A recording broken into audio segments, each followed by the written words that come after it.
Hi, Biffs. Hey, Beth. Dear Abby. Dear Kiki. Captain. Red flag. Cheers to you. Desperate housewife. Pinot Grigio. Doesn't want to marry Booster you. power. Love you like Look I for love more you. wine. Don't Don't talk to yourself. Cheers, Biff. Cheers. Ill-advised. Ill-advised. This is ill-advised. Hey, Biffs. Hello. Hello and welcome. Welcome to Ill-advised. Podcast where two best friends tell you what to do when someone else already has. Like your grandmother. And not her bartender. I think I'd rather listen to Grammy's bartender than Grammy. Well, the bartenders just listen. That's why they're therapists. Good point. Good point. Yeah, that's why they won't tell you what to do. That's fair. Well, they might suggest you get another beverage, I was going to say, but that's only if they're good at their job. very accurate. I'm totally in agreement with everything you're saying right now. Sure. That's the right word. Agreement. I'm with Agreement you. is a word. Agreement works too. But you're with me works better. I'm with you. Thank you I'm for always with you. just by my side. Here. We're Right here. now. 40-year plan. When we don't know what we said and we ask the other one to clarify what we said and we can't because we don't know what we said to the other anyway. Yeah. That's where we is. Or when we don't know what we said and we ask the other one what we said and they tell us what we said and they're right. And it sounds not familiar at all, Right, but they're right. but they're right. Yeah. Yeah. We just did that. Anyways, how you doing? Oh, we're going with me first. Let's see. I'm good, I think. I'm having a hard time getting back into the swing of this work routine thing. Oh, I forgot you started work. Yeah, me too. So I can't stay up until midnight anymore. Right. So I can go to the gym in the morning before work because that's how I do. I do better in routine. But I think I'm good there. Other than that, I don't know. How is work? How is the new job? It's just been a lot of onboarding for the last 2 weeks. So I don't know yet. Ah, fair. It's just the beginning of any job where you're just inundated with information that you didn't sign up for because that's just how it is. Yep. Yep. How you doing? I'm actually really great. Yeah. I'm really, I don't know what word to use, but like I'm loving where I am right now. Everything feels in order. Everything feels easy. I'm just really good right now. Things are aligned. Yeah, I think so. Did you do your psychiatry appointment yet? No, that's next month. Oh, okay. Oh, I thought that was okay. Good. I know at this rate, I don't even need it. No, please go. I'm keeping the appointment. Just go. Keeping the appointment. Just fucking go. But right now, I'm very happy, almost like relieved where I am. Okay. Like- oh, that's good. Like, That's awesome. Nothing feels like, oh my God, have to do this, or I'm supposed to be doing this, or I'm forgetting. And it just is. I just get to wake up and just be and do. And like, it's just a really good place right now. And I'm loving it. And I'm super like grateful to be here right now. Oh, that's Yeah. really good. The grateful part is really important because people would just take that for granted. Yeah. That's good. Mm-hmm. Wow. I have something that you'd be proud of me for too. Yay. You know what I did yesterday? Oh, yes. Are you ready? Yes. Absolutely nothing. I didn't even take a shower. Here's the important question. Uh-huh. No, I didn't. I sat on that couch playing video games all day long and I said, lazy one today. And you did not feel guilty. Nope. Can no we guilt. cheers to this? Yeah, we sure can. After I read the wine label. Are we both frozen in time right now? Yeah, because I want to tell you a story. Oh, tell me the story first and then we'll cheers to A it. really quick sidebar. Okay. Not to take away from my pride in you. Thank you for priding in me. Also, because this just seems like a jumbled mess of news anyway. It is. Go. I was just talking about how this whole fucking how we doing segment is doing so We're not doing how great. we doing. We're doing great. I just need to tell a quick sidebar of my child, Sidebar me. my 4-year-old. So she stayed with her dad last night. And I got a text from him last night. And this is what his text said to me. Wait, stayed with her dad? My daughter stayed with her dad last Okay, night. I heard my daughter stayed with my dad. No, hers. Hers. That makes a lot more sense. We have rotating weekends. Yes. It was his weekend. So I got this text from him that says that his mom had brought up her Nana. And so Mia said, oh, you have a Nana? And she said, yeah. And Mia asked where she was. And so his mom said that, you know, she had passed away. And Mia said, how come? And his mom said, because, you know, she was older and she got sick. So God took her so she would feel better. And my 4-year-old's response to that was, so did someone shoot her? Did someone shoot her? Like, what? What? But why? I don't know. Someone needs to monitor your viewing habits. I was going to say, I think I watch too much Dateline when I think that my daughter's watching or something anything that you watch. Or Anything probably that the I only thing watch, that doesn't that's have true. that shit in it is Housewives, and that's debatable. That is debatable. Yeah. But I just found that. So did someone shoot Did her? someone shoot her? Where did Like, that even... I don't know. If you die, it's automatically because you were shot. Imagine if that's what she thinks. I don't want to know. Talk about being afraid of I'm dying. going to leave that. I'm going to leave that alone. Maybe get her a psychiatrist too. I probably should. Start now. Start now. Start now. Why Can't don't you? hurt. Let's just avoid the future issues, if you know what I'm saying. Like us. Oh, AKA, yes. let's avoid. The future issues. Gotcha. The last thing that your daughter needs is a gay best friend with psychological issues too. I think that's the only thing she needs. It's the only thing I've needed. Tell me I'm wrong. And are you cured? I'm as good as I've ever been right now. Okay. So I wouldn't go that far. I'm not cured. Well, But I'm fucking great right now. good. Let's add some foreign influences to it, shall we? I love it. Alcohol That's or my wine? favorite one. Let's just go to wine. This week, we're drinking a Dogajolo Toscano from Italy. Dry red table wine of Tuscany. But it's a 2019 Super cute bottle. super cute bottle. That's why I bought it. It's very fall, right?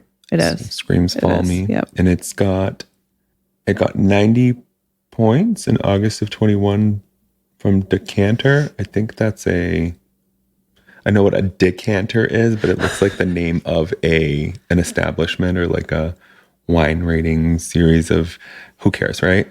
Yeah. Yeah. The name of the winery, I guess, is Carpineto or Carpineto. Yes. I don't know. It doesn't say DOC on it, so how authentic could it really be? Department of Correction. It's no. Was this That's good though. foot stomped by By people by in Italian Tuscany. inmates? That's right. Yes. Foot stomped by Italian inmates. I'm just gonna shut up. Made from 80%. I can't pronounce this word.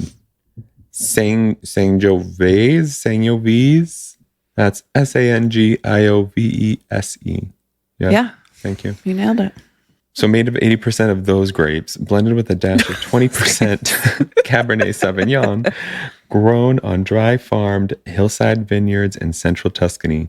Fruity and intense flavors with hints of berries, coffee, vanilla, and spice are matched with a supple tannin structure and long finish.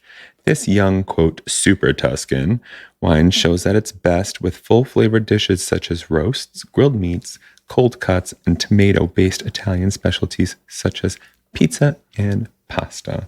So this is the wine. Carpineto, drink responsibly. Let's do it. Yeah. That good, huh? As I lick the drop off the side of my mouth. That good, huh? Yeah. Number two.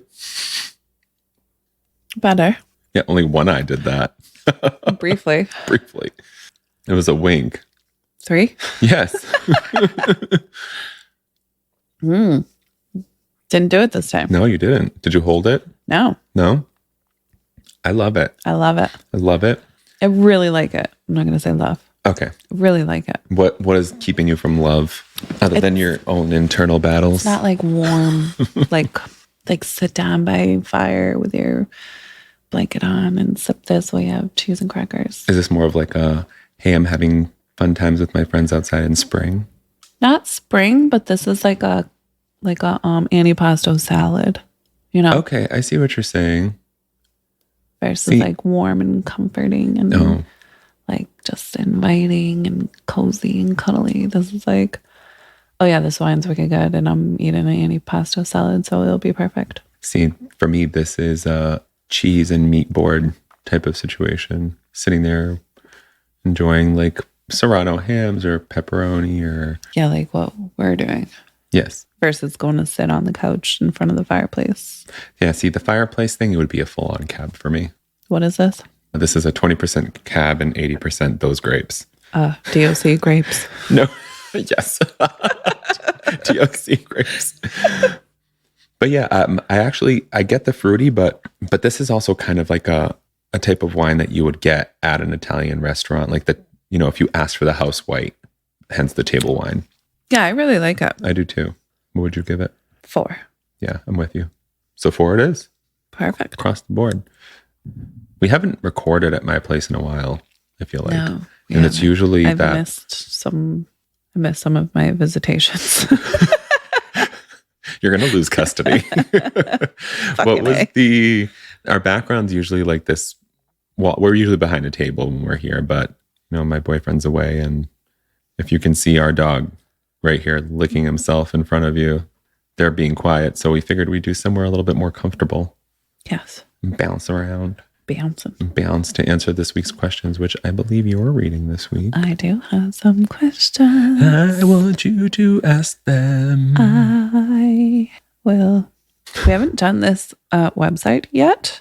Oh. However, we have done the advised columnist. Yes, the advised one. Yes. Amy Dickinson. Oh, Ask Amy. Ask Amy. A Dickie. And this is boomermagazine.com. Great. There's no political innuendo there at all. Let's hope not. This is from March 4th, 2022. This is titled Romance Scam or the Real Thing? Ooh, this sounds like internet. Advice columnist Amy Dickinson responds to a 69-year-old who is in an online relationship with a woman from the Philippines who needs financial assistance. Dear Amy, I met a young woman online about 8 months ago and have messaged her regularly. Fucking hell. You know what? Hold on. Let's pause for a second because I have recently edited an episode where you said your LY without a problem. I think it's when you think about it. What was the word? I don't fucking remember. I feel like there's specific. Because right thereafter, Yes. I Englished just like you do and couldn't say my LY word, which was really funny. I think there's specific ones that get me. Maybe regularly might make sense. Yeah. Because of an R. Regularly. Or the U. Regularly. We also have video calls because she lives in the Philippines. Long story short, she has a lot of issues with employment due to COVID. She has no family. Her area was devastated by a typhoon. She has few friends and health issues. She received a job offer in Canada, and the company was going to pay for her airfare and put her up in company housing. She was supposed to start next month. I helped her to buy clothing and prepare for the move, but now she has been diagnosed with medical problems and has to take a 6-month treatment regime for uterine cysts. I have helped her through many financial issues. I feel more of a father figure than a boyfriend and just feel a lot of pain for her. I am wondering how long I should help her financially. Should I cut the cord and tell her I cannot do this anymore? Although I could afford to help her, it is financially and emotionally draining. To top it off, I am 69 years old and she is 26. Oh. Signed, Concerned. Oh. I watched the show. Yes, you did. Weekly. Cues are being played. Go ahead, Beth. I don't have anything else to add to that. You agree? I thought for sure you were going to get into the... Age is nothing but a number type of shit? Not even the age thing, but like these could be legitimate. COVID, third world country. Mm-hmm. I just don't remember recently a place being hit by typhoon. This, yeah, true. This was only last year. Yeah. Well, even, is it a 2022 or 2022. Yep. Yeah, no, I don't. I mean, maybe in the last 20, 30 years. The Philippines. Has there been? Google it. This is the stuff that people don't think to do. Right. But Neve Schulman, this is the first stuff he'll do. Typhoon Philippines? 2022. I wrote Philippones. I love Phil Capone. Oh, well, about a month ago. Oh, no shit. Oh, there's a whole typhoon season. But I'm going to say it's like a hurricane season, because isn't that what a typhoon is? Oh, sure. Can we just, all right. So let's start with Googling typhoon. I don't think we get typhoons in Massachusetts. Yeah, it's a tropical storm in the Indian or Western Pacific. So a hurricane to us. Okay. Right. So they were devastated by a typhoon. Okay. So maybe they had a hurricane. Devastated by a typhoon. COVID-19. You got typhoon and COVID. And she has health issues, uterine cysts. Mm-hmm. So I totally thought you were going to not necessarily say no, she's not using you, but I thought you were going to kind of play devil's advocate a little bit more. It's hard for me too when you watch the show. It's such, yeah. Well, when you watch the show and tell me about it, no, but it just feels like such a setup, right? I would be skeptical from the get-go. In fact, if I was this skeptical but still had feelings for this person and developed them, I'd be like, hey, and of course I'd be lying. Can you send me a receipt for when you pay for it? It's tax deductible. So I can fucking get proof that you're actually getting treated for whatever. I don't know what they say in, you know what I mean? Like what the bills say in the Philippines. Like the US, your bills can't tell you what you're being treated for. You can see that you're being medically treated. Yeah. So there you go. That's all I've got in terms of this. I feel like you're getting played. You haven't met. Does it say where the writer lives? No, I was looking at that and it doesn't. He said that she received a job offer in Canada. So I don't know if maybe he's close to Canada or if that has nothing to do with anything other than she's leaving the Philippines. So my question then is, or becomes, you have money to afford her medical bills for her. This isn't the first time you've done it. Why haven't you gone to see her? Typhoons, COVID. Great. These are probably her excuses. I haven't flown through a hurricane before, but people fly after them. Like, yeah, it's very like, this story leaves way too much to be desired. Questions that I would have asked if it were me, maybe in the first week before falling in love over, digital signals, which is why I'm like, no. There's too much here unanswered. I feel more of a father figure than a boyfriend. And that's the other one. You don't feel loved that way romantically. She feels like your kid. Dad, can I have? Dad, I need. Plus, it's an internet romance. That's the hallmark of scam. Yeah. You know what I mean? That's true. That's like every week when I get a text message from Anna and it's a picture of an Asian woman sitting on a wall, the same Asian woman every single time. And I'm like, Anna, I don't know who you are. What do you want from me? That's if I went like, oh yeah, I remember you. Here's my bank account. Right. You know what I mean? Anna stopped writing to me when she asked me what I was doing and I told her I was bleaching my asshole. Never got an answer back from Anna again. Yeah. Also, to top it off, I'm 69 and she's 26 years old. Yeah. That, if it was just them dating and him feeling a certain way about it, yes, you'll get me playing devil's advocate. But that paired up, or in addition to all of these other things, like there's just, if you have more questions than answers, literally that is your answer. Yes. Yeah. I feel like we say that in almost every single recording. Yeah. That, and it is what it is. Literally. Yeah. It's what it is. Accept it or don't. You're her dad. Accept it or don't. Or mom. Dear Concerned, I am genuinely sorry to be the bearer of this news, but every detail you have supplied about this person points to the likelihood that you are the victim of a romance scam. The missed opportunity for employment, the devastating typhoon, the near miss move to North America, all of these dramatic episodes are designed to bait the hook and then keep you on the hook supplying more funds with each new drama that disrupts the relationship. Yeah, Daddy, you swallowed that. Even the nature of her sudden onset medical problems is a classic quote unquote tell. The global pandemic has devastated the well-laid and legitimate plans of many, but it has also created opportunities for scammers to take advantage of big-hearted people. Like we said, it is what it is. And if you have more questions than you do answers, there's your answer. Also, go to the mall in the morning and find your match. No. Literally, the mall is an excellent place to meet anyone that doesn't go shopping before 10 a.m. when they open. Right. That's a thing. Is that They universal? walk the malls. Yeah. At like 8 a.m. That's a universal thing?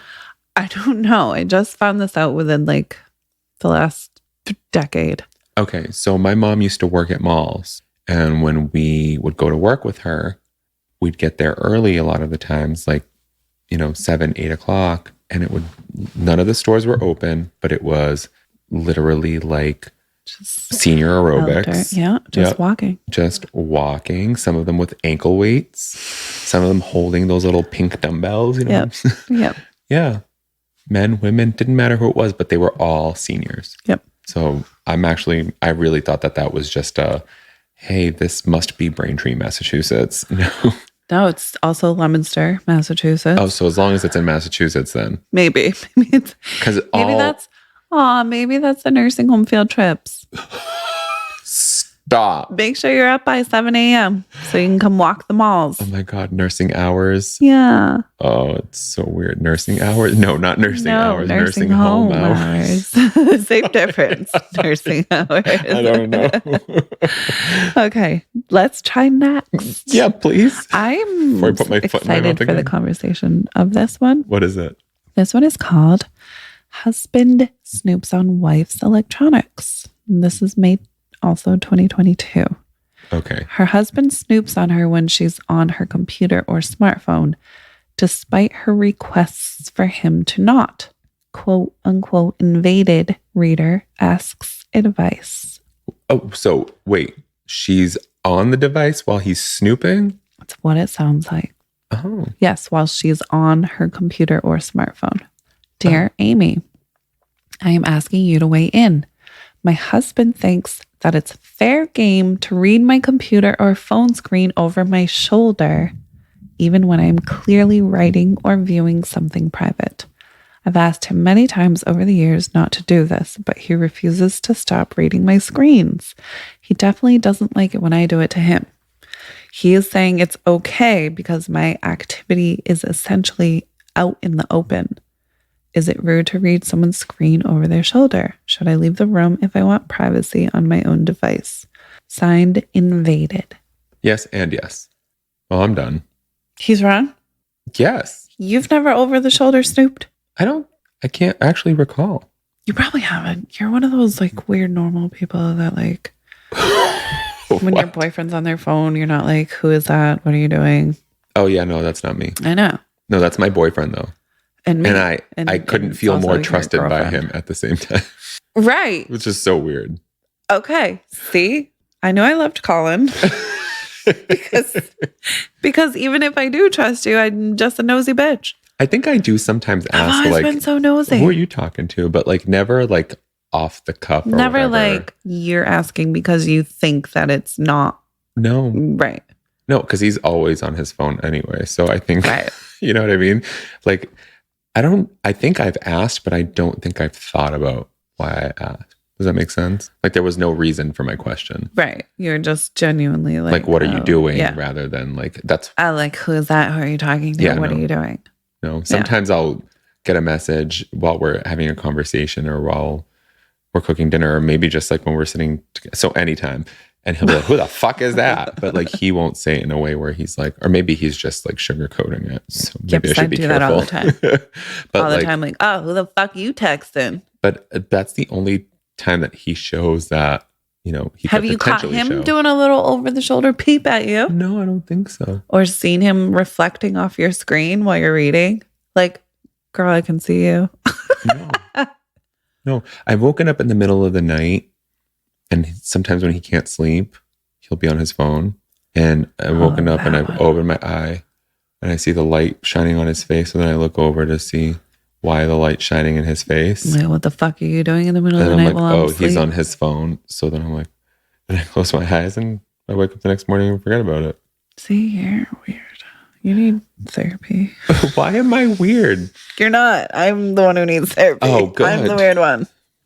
I mean, I need therapy. You're right about I'm half deflecting. of it. I'm also weird in other ways, but I digress. I guess we all have our stuff. So anytime that she's He writing a says message, it's fair game because you're like out in the open on your phone. Like you didn't step out into another room and close the door. And sure, go do that on the subway with somebody else. I do. You don't go on the subway. right. When was the last time you went on a train? Very, very long time. I Yeah. actually don't even remember. Probably with me, to be honest. Honestly, probably. And not even when I lived in Boston before that. Before that, yeah. Yeah. Anyway, so I'm What? torn Why? because I don't think it's fair game. But I'm gonna look over your shoulder. You know what I mean? But that's the difference between you and the husband. Husband. That's the difference between the two of you. Is you're gonna be like, it's not fair game, but you're right here and I'm nosy. And I'm nosy. That's Whether the I trust you or not is not relevant. Right. I'm just fucking nosy. I just want to know. Ask my neighbors because I can tell you their life stories. I know. You only bought a stethoscope to hold up to the wall. Yeah, I was practicing with my 4-year-old. This is how you do it, babe. This is really what this is made for. You want to know what Mama and Dad are talking about? This isn't what they show you in the movies. Heartbeat is a facade. You can't hear that shit. But yeah, like I don't think that. Here's the deal. I concern myself with things that are relevant to me in that moment. So I would love to see like how he would justify looking over her, like reading a work email or paying a bill or, you know what I mean? He says it's okay because her activity is essentially out in the open. So does he mean like the actual act of being on the computer or because it's the internet and everything is on the internet? My immediate thought was that she's just sitting right here on her phone or computer. You know what I mean? Okay. To me, that reads like it's the internet. I'm going to find out, or the whole world's going to find out too. Or rather, that's another. I went from like you're sitting in the middle of the kitchen on your phone. Like it's not. If I walk by you and can see your phone, that's not my fault. If I stop and read, it's not my fault. Since the dawn of time, men have been going into the bathroom to look at what they want to look at forever. I suggest you fucking take up the same thing. Well, that was the second question. Should I go into another room? Should I leave the room if I want privacy on my own devices? The first question was, is it rude to read someone's screen over their shoulder? Yes, and yes. And the second question was, should I leave the room?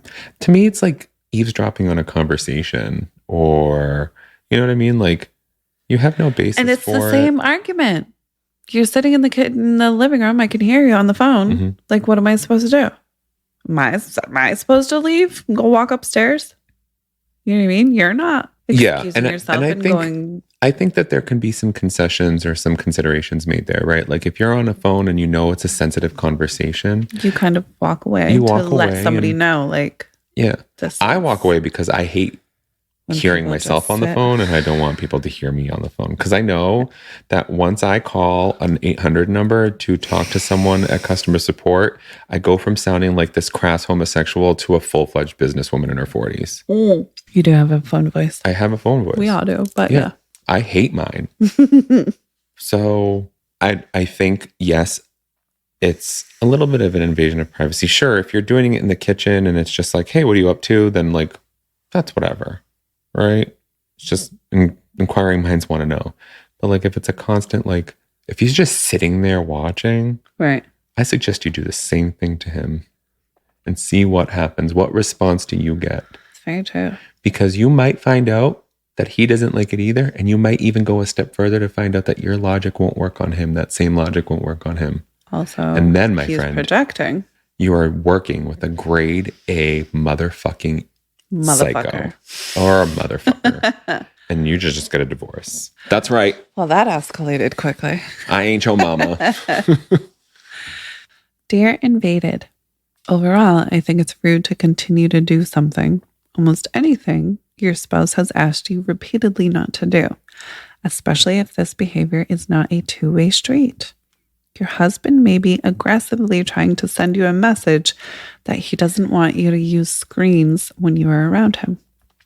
If you take a close and objective look at your own screen usage and see that there is a genuine imbalance in the amount of time you and he spend on your screens, then this gives you an opportunity to perhaps change your own behavior to demonstrate that you have received his rudely delivered message.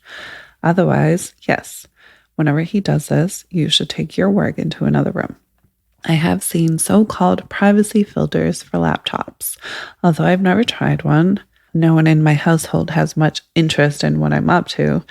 These screens allegedly completely block a screen from view unless the user is directly in front of the screen. This would also be very useful when working in a coffee shop or in public transportation or in your kitchen. Okay. I'm curious.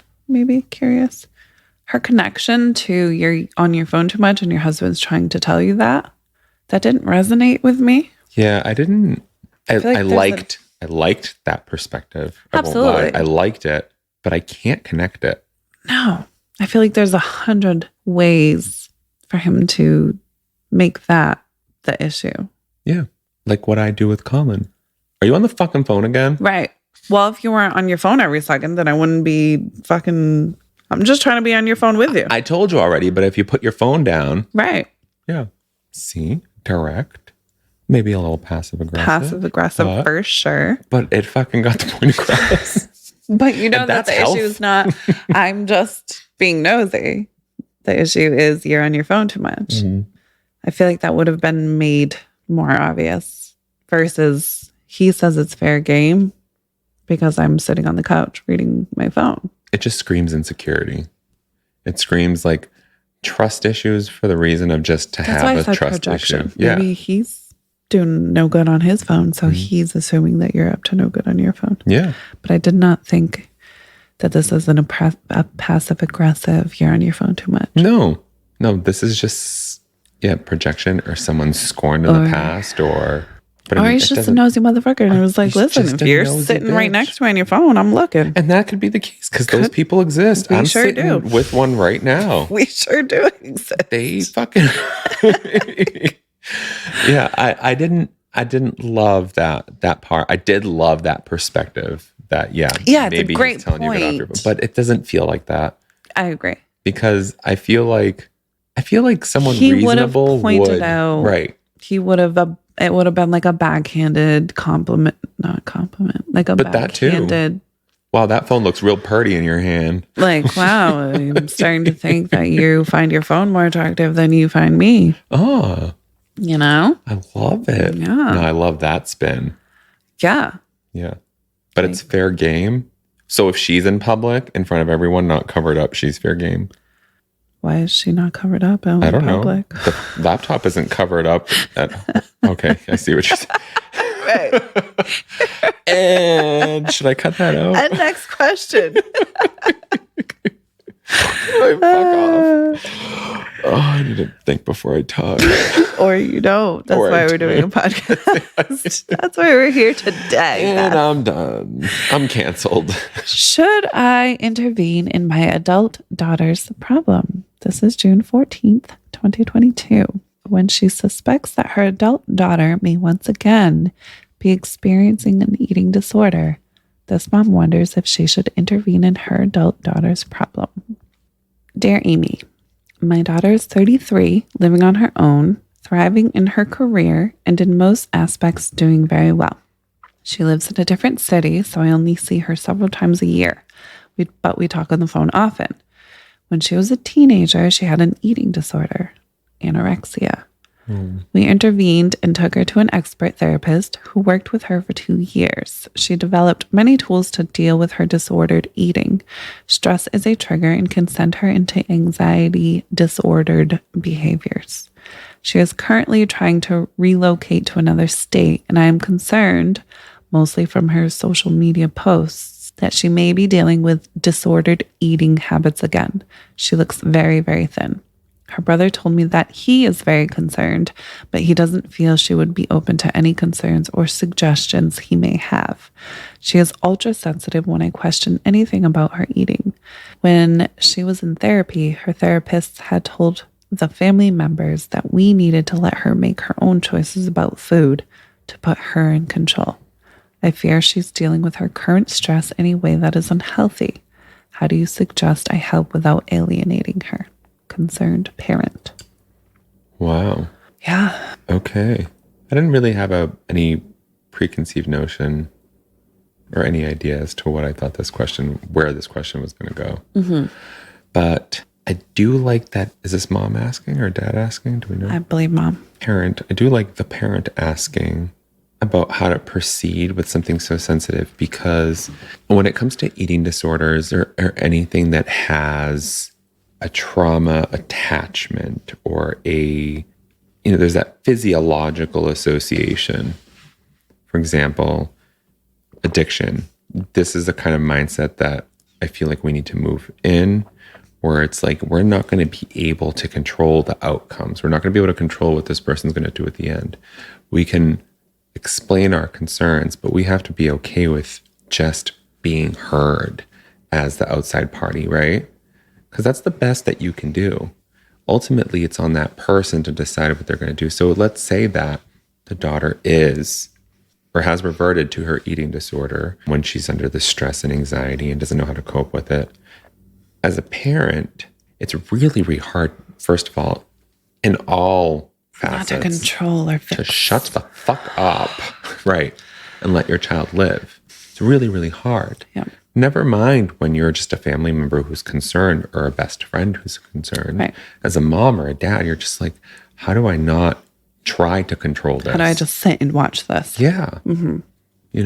If you're not prepared to just be okay voicing your thoughts to your daughter, being very forthright in what you feel and believe is going on, without casting any aspersions on her character, without putting any judgment on her, keep your mouth shut. Take the mentality that an intervention might do something, but be okay when it doesn't. Be okay that if she's upset about you bringing it up, for you to be able to be like, I just wanted to share with you that I am concerned. I don't think there's anything wrong with sharing a concern. I might be in the minority here. But I don't think it's an issue for you to say, honey, you look like you're losing weight, and I know that this is a very touchy subject for you, but I just want to make sure that you're eating and that you're taking care of yourself. Or even just that. I just want to make sure that you're taking care of yourself, period. There's absolutely no way that she couldn't get what you mean from that without, by those words. So that seems like that might be part of the problem. What do you mean? There's always that line where it's like, just because I've struggled with something in the past, now people are always going to think that this is the issue. Yep. Drugs, Okay. alcohol, eating disorders, anything like that. Mm-hmm. It's like, okay, great. I've been clean or sober or whatever for 4 years, and I go on a diet, and now everybody thinks I'm anorexic again. Mm-hmm. So there is that fine line. Yep. Where especially if it is something like I haven't relapsed, and yes, maybe I did lose some weight, but it was natural. Like it happened. That it happened. I started working out, or I started doing yoga, or I started eating cut out shit. Right, I cut out soda. More. Yeah, that type of thing. So it's like, I'm with you, and that's why I said, like, rather than say like you're looking thin, say like, I want to make sure you're taking care of yourself. Let's not go based off of her history. Let's go and make sure that that you care for her well-being. Well, I think her history is why mom's concerned. Yeah. And so it is kind of unfair, but it's also not unfair. Right. It's such a blurry line. I think it's more blurry when it's not a relative. But as a relative who is supposed to, and I use that very loosely, but very forcefully at the same time, as a relative is supposed to care about your well-being, for them to ask those kinds of questions, is not unusual. But I can see how that would be more of like a sore or a touchy subject for someone who has a history of, like this person with like an eating disorder or some sort of, psychological, emotional tie to. Yeah. So I don't think I can give a straight answer on it so much. Well, how about we go back to the question? How do you suggest I best help without alienating her? Oh, right. She's ultra sensitive when I question anything about her eating. Don't question her eating. It's not about her eating. Maybe you're right. She's losing weight. She tried this exercise program. She's losing weight. Maybe she's eating more than she's eaten before. You're literally basing it off of her history. That's why I said it's such a fine line. It's super normal and natural for us to fear, okay, great, they have struggled with something like this in the past. And, because of that, now it's like when your boyfriend cheats on you. Now you're constantly going to be wondering, is he cheating again? Yeah. He's being sketchy or putting his phone down now. And, that takes a long time to go away. Yeah. But she did that when she was a teenager. Yes. When she was a teenager, she had an eating disorder. And now she's 33? Yes. She's now 33. Yeah. The time's gone. Honestly, you don't have enough information. So honestly, ask her how she's doing. She could very well be, like you said, on a different program. You can't hold her to that for half of her life. Well, we also don't know if this has been an ongoing struggle since her teenage years. All we know is that after 2 years of therapy, it seemed to have... It didn't even say, it just said she was given tools. Okay. So we don't even know that, she went to therapy and was great for So we don't know what years. happened. We don't know if she's been on-off struggling with this, or if it was like this kind of moment in her life that was her, that's the word I'm looking for, her coping mechanism. So we don't really know. It's just such a, I mean, I guess that goes to, as a mother or a father, do we have that right in our adult children's lives to, just because I'm your mom, do I get to say like, hey, you look like you're thin, are you being anorexic again? Hey, you look tired today. Are you using drugs again? Hey, you sounded slurry on the phone. Are you drinking again? Do we get to do that? Or is it not our place? I don't know the answer to that. I don't either. I'm trying to think about what I think would as do. an adult, it's not our place no more. And all we get to do is love them anyway and let them know that. Is there like a handbook or guidance or research about how many people you need for an intervention?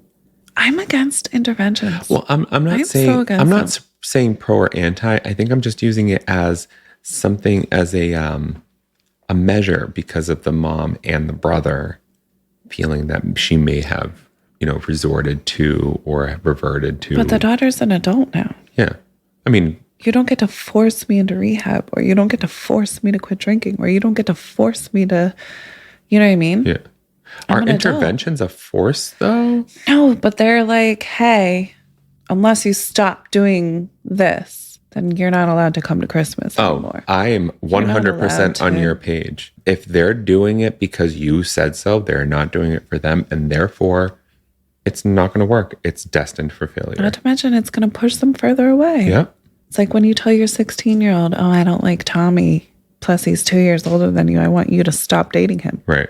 All she's going to do is hide it from you now. Yep. And now she's going to find somebody 15 years older. And now she's going to stop coming to Christmas. And now, Yeah, I'm with you with that. Interventions in the sense where you're like explaining how you feel as a collective because you're worried about someone. I don't know if I feel left or right about it, but sometimes I feel like, what's the harm in communicating your concern if you can do it constructively? Doesn't sound like mom can. Most of the time, especially for the person struggling with whatever they're struggling with, they know. Mm-hmm.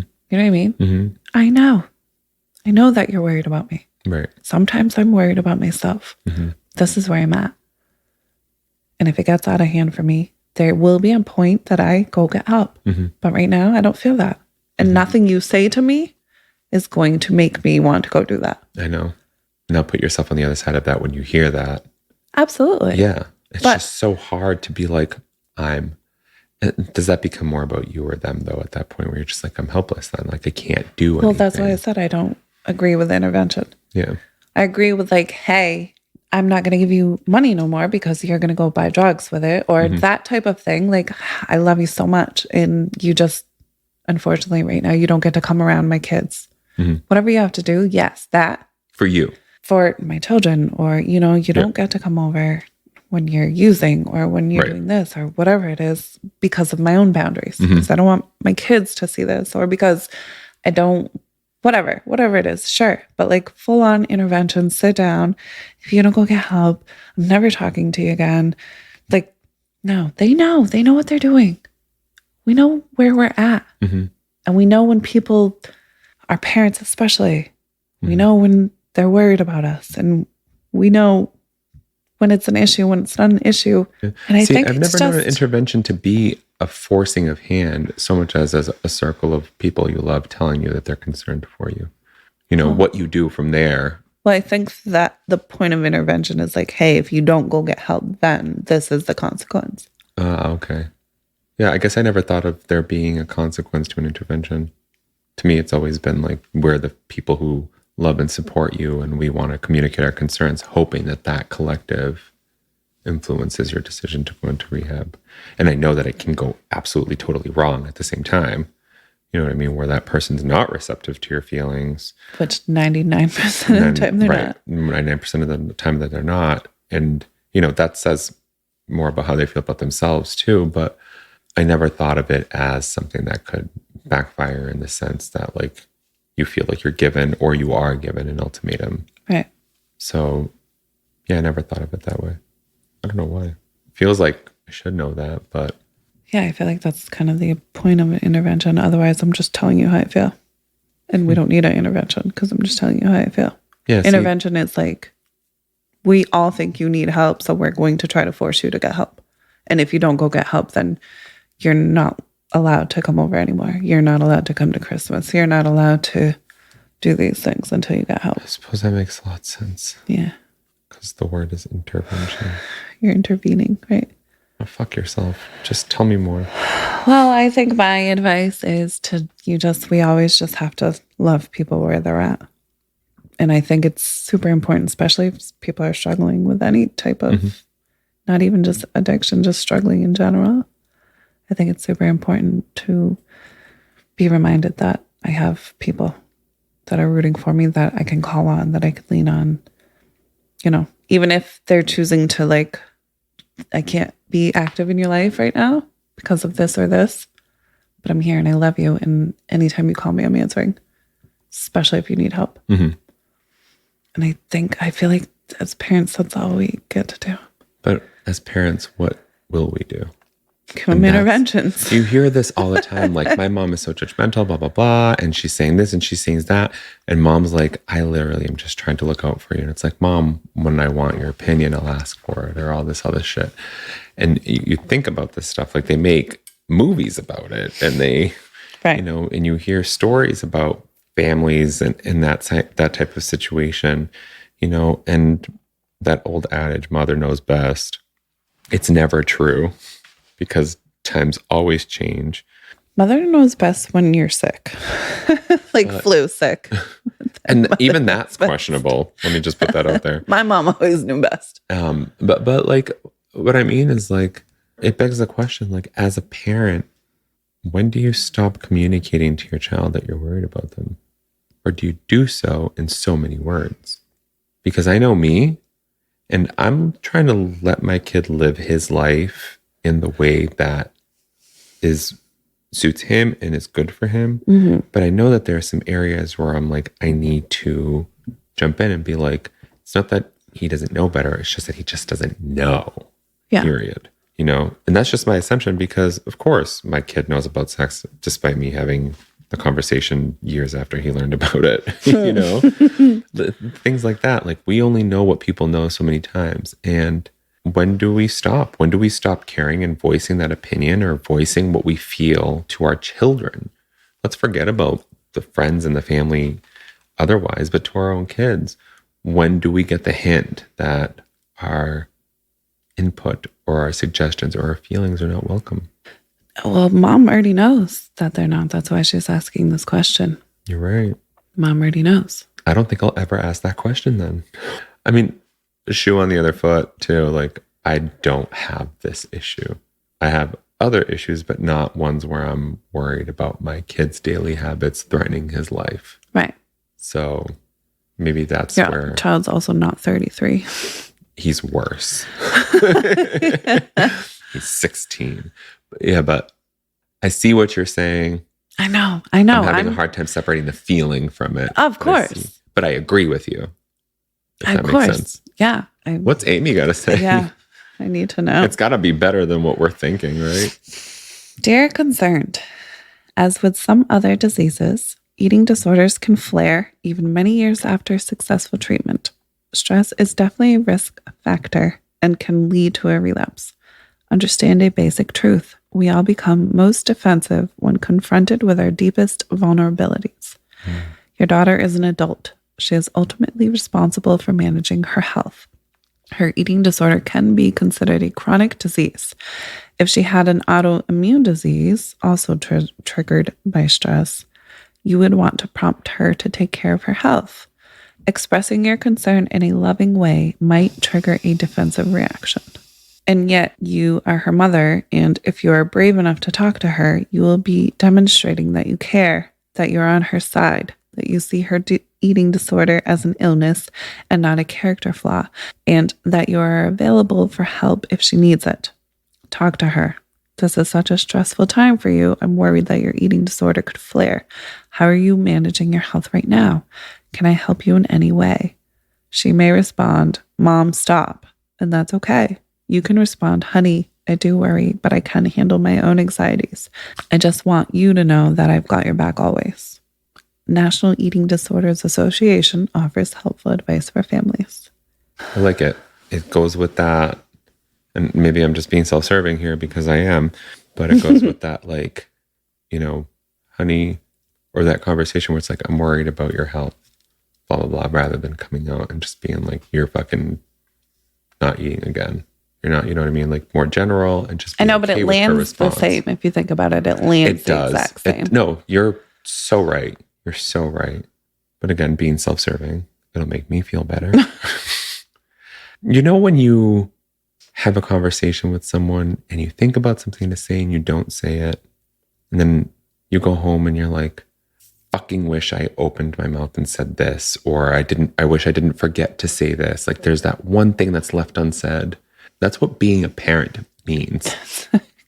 You're always going to have that one thing unsaid, the one thing that you wish you had said for whatever reason, whether you don't want to feel regret, whether you feel it's going to save your child's life, whether or not you're worried that they might go down a path that's less than desirable for either party, like whatever it is, like that's being a parent, that one thing that you didn't say.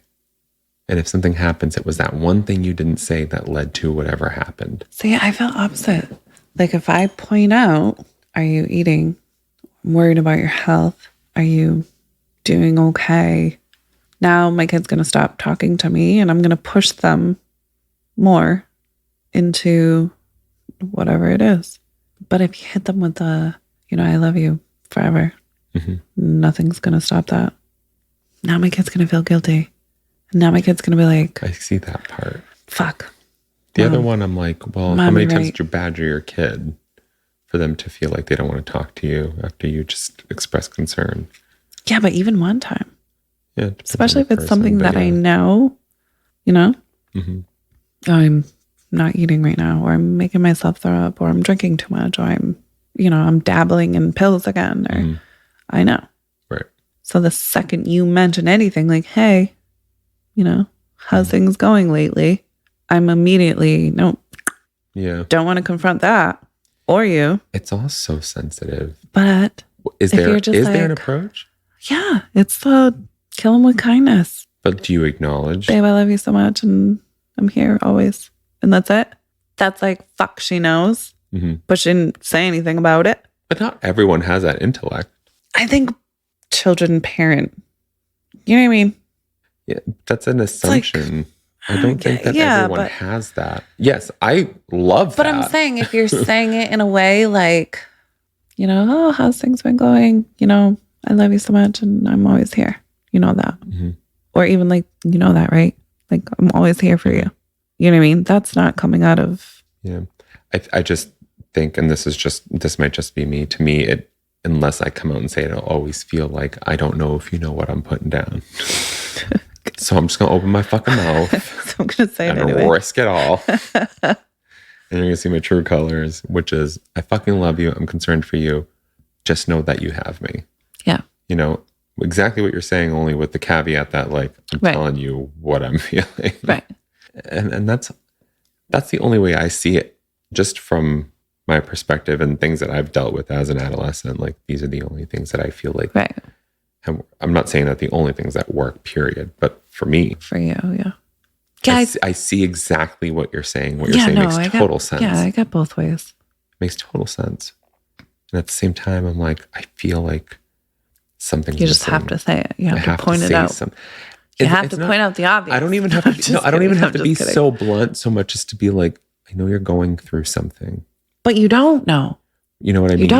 You don't. But rather than be like, I know you're not eating again. I'm assuming that you're going through things again. That's sucky. Or just saying like, I think you're going through this, but like, you have me no matter what. Like, saying something that alludes to you knowing, rather than making something come off as saying as an assumption that you know. You don't know. You don't know. And that's what sucks about it. That's why it's like, cool, Mom. Way. Cool. Yeah. Instead of being worried about if I'm fucking stressed or if I'm, now you're just worried about if I'm eating or not. Yeah. Like, fuck you. Yeah. You don't know. No, matter of fact, I started yoga to help manage my stress, and that's why I've lost weight. That's why I'm saying, like, I know you're going through something, rather than like saying you're not eating when you're going stressed, like you're being stressed, rather than be like, I know you're not eating because you're stressed. Just be like, I know you're going through something, and if you need me, I'm here. You know what I mean? Yeah. Is that so much to be like, hey, I know you're not eating. Or I see you're stressed, and if you need me, I'm here. Feels the same. Yeah.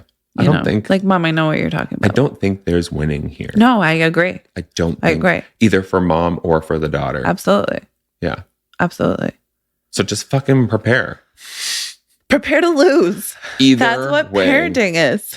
Oh, yeah. Yep. Parenting is being ready to lose when you haven't said what you've had to say, because you said what you had to say. Because you know you're going to lose. Because you know. Yeah. Parenting is for the birds. Yeah, they just shove them out of the nest. Good luck. See ya. Bye. Bye. It really is for the birds. We're doing it wrong. The birds are doing it right. No, they're literally kicking them out the second they open their fucking arms. Here's some regurgitated food. Bye. Yeah. See you later. Now go figure it out. Yeah. And if you can't, don't come back, because the nest is going to be gone. It's going to be empty. Wind took it. We're down south. Good luck finding us again ever in your life. Fucking parents. They suck. We suck. We suck. I think we have time for uno más. Well, let's do a fun one then. Okay, good. Because I'm not trying to fucking fight with you about what we should and shouldn't assume.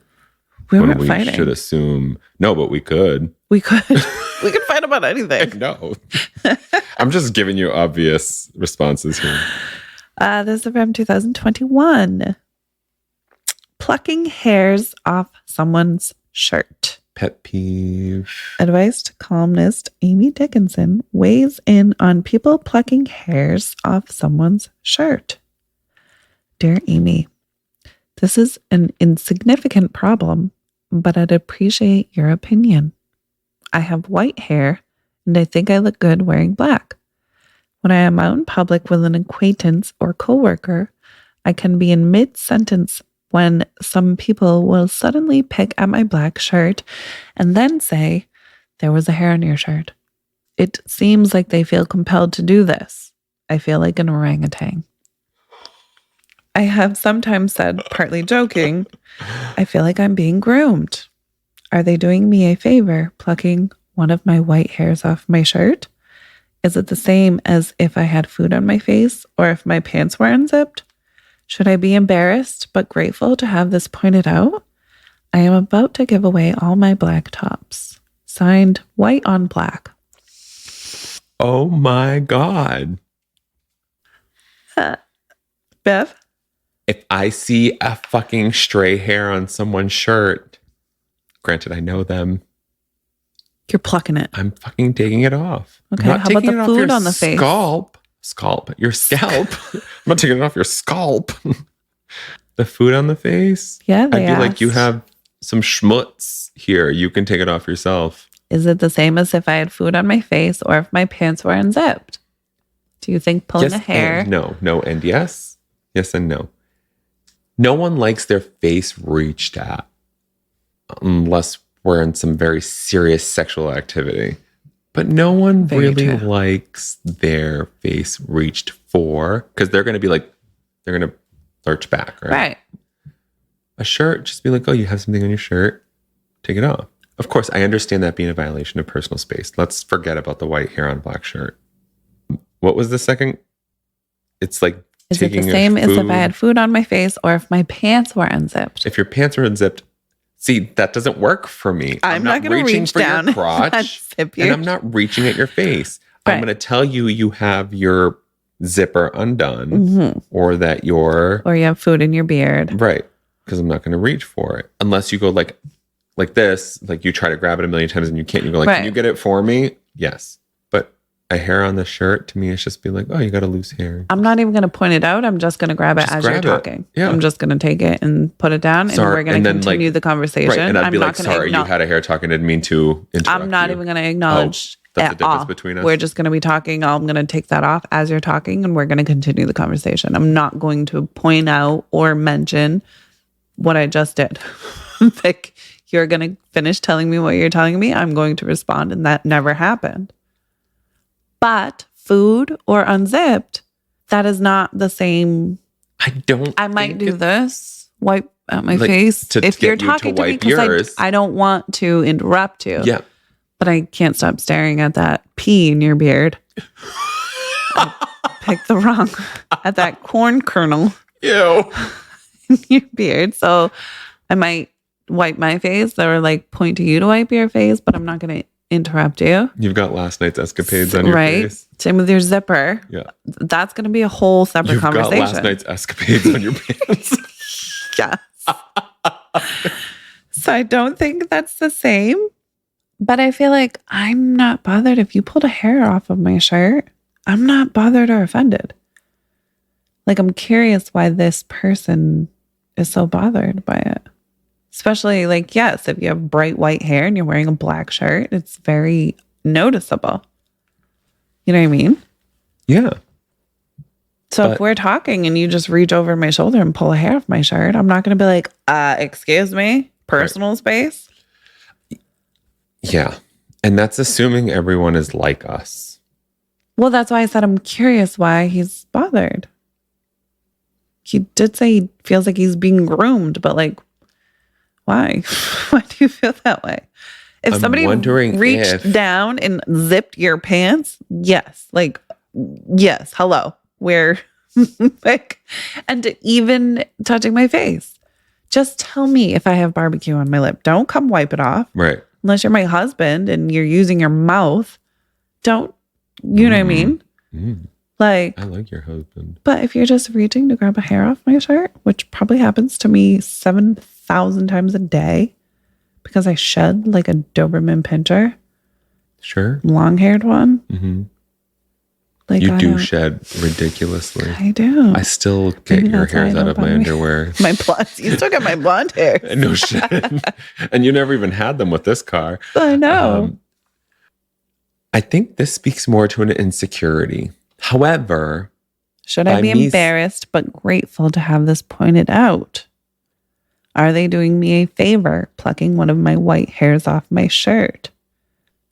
ask yourself this. Is the problem that someone is plucking my hair? Or is that the problem that someone is plucking my white hair?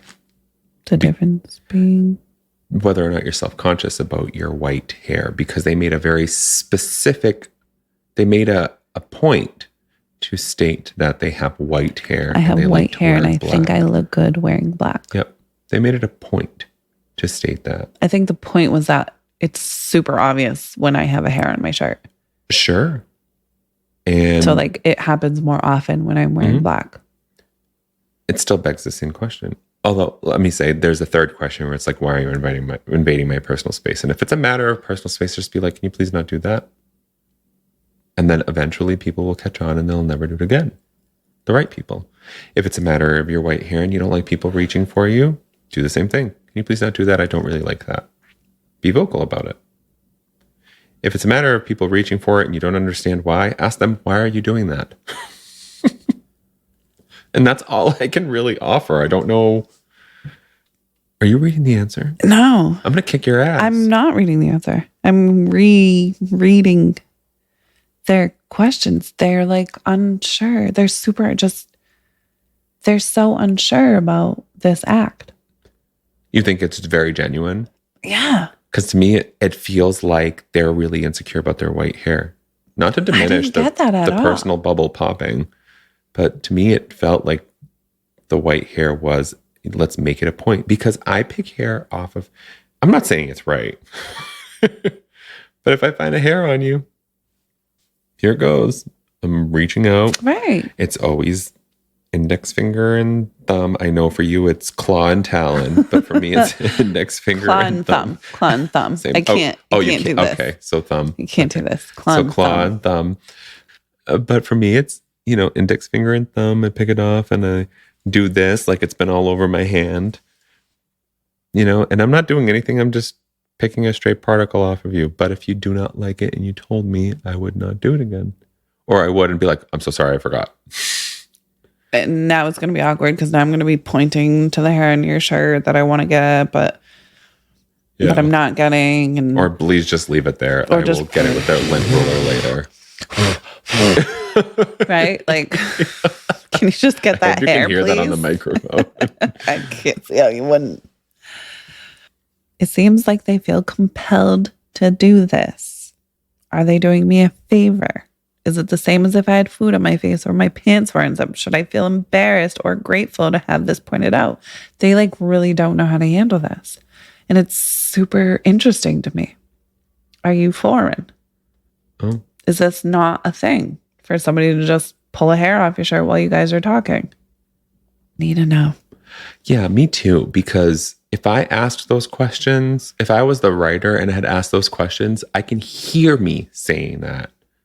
And all of my casual glory coming out. Am I entertainment? You know what I mean?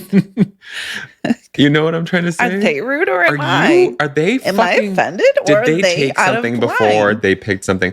Is this shirt, or is this hair picking shirt? Is it me or them? Are they on drugs? So when I started reading this, my first thought was going to be that their chest hairs, that they had white chest hairs poking through the shirt, and people were repeatedly thinking that it was just a loose hair, but were pulling chest hairs. That's really what I thought this was going to be because about. That's happened to me. A hair, chest hair poking through the shirt. Because I don't like to go in my full glory. I trim it.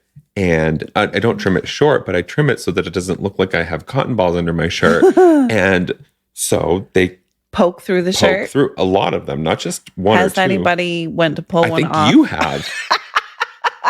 With the on the and thumb.